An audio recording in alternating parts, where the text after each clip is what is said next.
This whole business of Britain joining the EEC has had a profound effect at grassroots level on New Zealanders' desire to find their own culture, because Mother England has suddenly disappeared and cut the apron strings, and now we have to discover our own way through the world. And that's why there was a big push to take stuff to Expo that year. J.R. Marshall, who was the minister at the time, said, "Jeff, I want the people of New Zealand to see this." Every time he saw the film, he burst into tears. He was an emotional man. It really got him, and he was carried away with "this is New Zealand." So he said, "We'll bring it back to New Zealand. The New Zealanders must see it." Hell. So I went up to Kerridge and said to Kerridge, "Well, I've got this film. Can you give me a theatre in Wellington to try it out, and we'll install this gear in the theatre?" He said, "Oh, yeah." There's one proviso. He says that you run it. You will run the show. And I said, "Oh, hell, I've got a studio to run. I can't exhibit films." My old days. They said, "If you don't do it, deal's off. We'll play it 50-50. I'll supply the staff. I'll supply the theatre. You supply the projectionists and the equipment and the film, and we'll go 50-50 in the proceeds." "Okay." Right, so I said, "Done." Because of the weight of equipment and all the conversions required to the cinemas, the film was presented only in the four main centres. It started at Wellington, then went to Christchurch, then Dunedin, finally Auckland.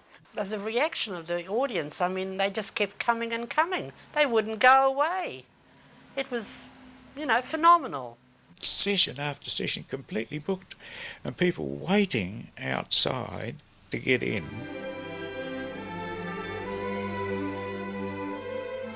My first experience with This is New Zealand was seeing the movie as a schoolboy.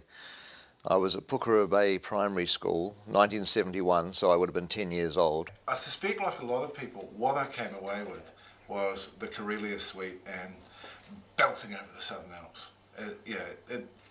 I became mildly obsessed with that music, actually, and I'm sure I'm not the only one. As a school kid, I came out of the embassy thinking that Sibelius was the new national anthem of New Zealand.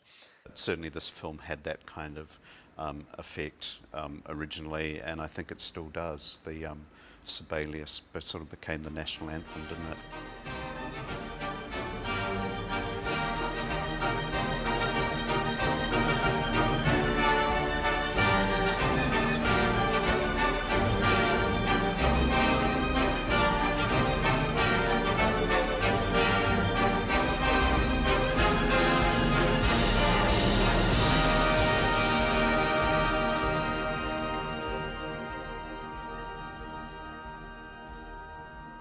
And you couldn't find a more perfect music score to accompany the film. Interesting how something written for Finland that spirit has worked so well for New Zealand. Although it did take 40 years for the restoration of This is New Zealand to happen, I think there were a lot of people in New Zealand who have been trying to bring the film back, and there's been certain key things that have stopped that. At Archives we didn't have 3 projectors, let alone all the other paraphernalia that was necessary. I mean, it's odd that this film, went unseen for so long, for more than 3 decades, but in a way, this is actually the right time for it to emerge. This was an exciting event since we were now working in one of the world's leading technical and creative film sound mixing facilities. Yeah, it's good, really.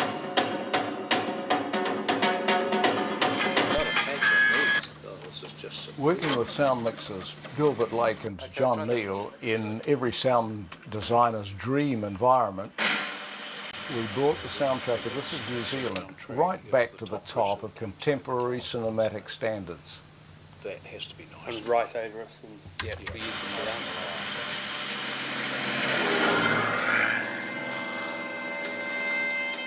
Nice to use the surrounds for something specific. Yeah, it is. And we sure didn't have that 40 years ago. Well, this could be amazing, and it was made for Expo 70, and let's go along and see what it's like. I remember looking over at Greg throughout it and thinking, my God, this is just so cool, and both of us feeling just gobsmacked at how totally us it was. The way New Zealand is portrayed in the film in 1970 is a very honest one. It doesn't have the hype that you might expect from a promotional film about New Zealand, and so in that sense it does resonate with my memories of New Zealand because of that honesty. It moves me to tears every time I see it, and yet I find it hilarious. Of course, the natural splendour of the country is something that we all still identify with very clearly. Well, of course, when you look at the film, the countryside itself hasn't really changed. I love driving around New Zealand, and it's there, of course, that the land endures.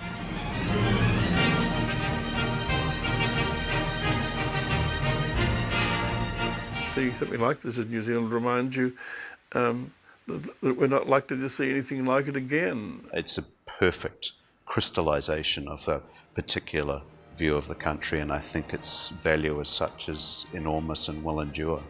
But what This Is New Zealand did is that it captured something of the spirit of the country, and that's what's missing from anything that happens today, is that you get the facts, you get the news reports, or you get the entertainment through a soap opera, but you don't get anything that reflects the spirit of the nation and just the vibe of the country. This Is New Zealand was a magnificent production, in my opinion. It couldn't be bettered by anybody.